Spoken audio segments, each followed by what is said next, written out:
IPL 2024ರ 61ನೇ ಪಂದ್ಯದಲ್ಲಿ Chennai super Kings ತಂಡ ಗೆಲ್ಲಲೇಬೇಕಾದ ಪಂದ್ಯದಲ್ಲಿ ರಾಜಸ್ಥಾನ್ ರಾಯಲ್ಸ್ ತಂಡವನ್ನು 5 ವಿಕೆಟ್ಗಳಿಂದ ಮಣಿಸಿದೆ. ಇದರೊಂದಿಗೆ ಲೀಗ್ನಲ್ಲಿ 7 ಗೆಲುವು ಪಡೆದುಕೊಂಡು 14 ಅಂಕವನ್ನು ಗಳಿಸಿ ಪಾಯಿಂಟ್ ಟೇಬಲ್ನಲ್ಲಿ 3ನೇ ಸ್ಥಾನಕ್ಕೇರಿದೆ. ಇತ್ತ ರಾಜಸ್ಥಾನ್ ತಂಡ ಸತತ 3ನೇ ಸೋಲಿನೊಂದಿಗೆ ಪಾಯಿಂಟ್ ಟೇಬಲ್ನಲ್ಲಿ 2ನೇ ಸ್ಥಾನದಲ್ಲೇ ಉಳ್ಕೊಂಡಿದೆ.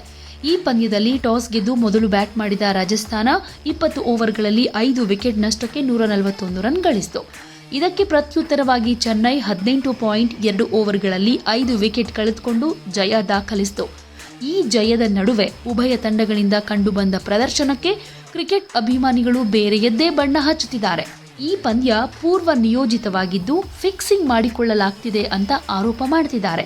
ಹೀಗಾಗಿ ಎಕ್ಸ್ನಲ್ಲಿ ಫಿಕ್ಸಿಂಗ್ ಹಾಗೂ ಸ್ಕ್ರಿಪ್ಟೆಡ್ ಹ್ಯಾಶ್ ಟ್ಯಾಗ್ಗಳು ಟ್ರೆಂಡಿಂಗ್ನಲ್ಲಿದೆ. ಈ 2 ಹ್ಯಾಶ್ ಟ್ಯಾಗ್ಗಳು ಟ್ರೆಂಡಿಂಗ್ ಆಗುವುದಕ್ಕೆ ಅನೇಕ ಕಾರಣಗಳಿದೆ.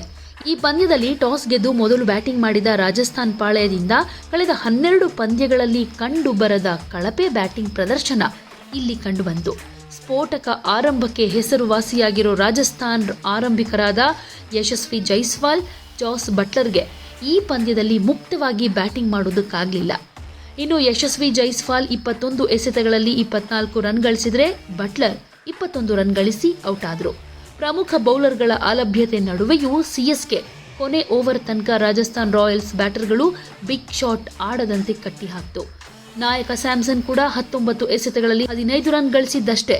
ಇನ್ನು ರಿಯಾನ್ ಪರಾಗ್ 47, ಧ್ರುವ್ ಜುರೇಲ್ 28 ರನ್ ಗಳಿಸಿ 150ರ ಸಮೀಪಕ್ಕೆ ಕೊಂಡೊಯ್ದರು. ಇನ್ನು ಸಿಎಸ್ಕೆ ಪರ ಬೌಲ್ ಮಾಡಿದ 5 ಬೌಲರ್ಗಳು 8ಕ್ಕಿಂತ ಕಮ್ಮಿ ಎಕಾನಮಿ ರೇಟ್ನೊಂದಿಗೆ ಬೌಲ್ ಮಾಡಿದ್ರು.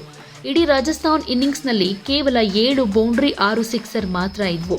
ಆದರೆ ಡೆಲ್ಲಿ ವಿರುದ್ಧದ ಕೊನೆ ಪಂದ್ಯದಲ್ಲಿ ಸ್ಯಾಮ್ಸನ್ ಒಬ್ಬರೇ 8 ಬೌಂಡ್ರಿ 6 ಸಿಕ್ಸರ್ಗಳನ್ನು ಸಿಡಿಸಿದ್ರು. ಅಲ್ಲದೆ ಆಡಿದ 120 ಎಸೆತಗಳಲ್ಲಿ ರಾಜಸ್ಥಾನ್ 45 ಎಸೆತಗಳಲ್ಲಿ ಯಾವುದೇ ರನ್ ಕಲೆ ಹಾಕಲಿಲ್ಲ.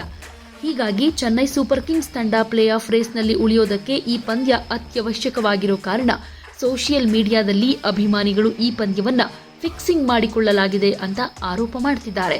ಯಾಕೆಂದ್ರೆ ಕಡಿಮೆ ಮೊತ್ತವನ್ನ ಮಾತ್ರ ಇಲ್ಲಿ ರಾಜಸ್ಥಾನ್ ಕಲೆ ಹಾಕಿದ್ದು. ಈ ಮೊತ್ತವನ್ನ ಚೇಸ್ ಮಾಡಿ ಸಿಎಸ್ಕೆ ಈಗ ಪ್ಲೇ ಆಫ್ ಆಸೆಯನ್ನ ಜೀವಂತವಾಗಿರಿಸಿಕೊಂಡಿದೆ.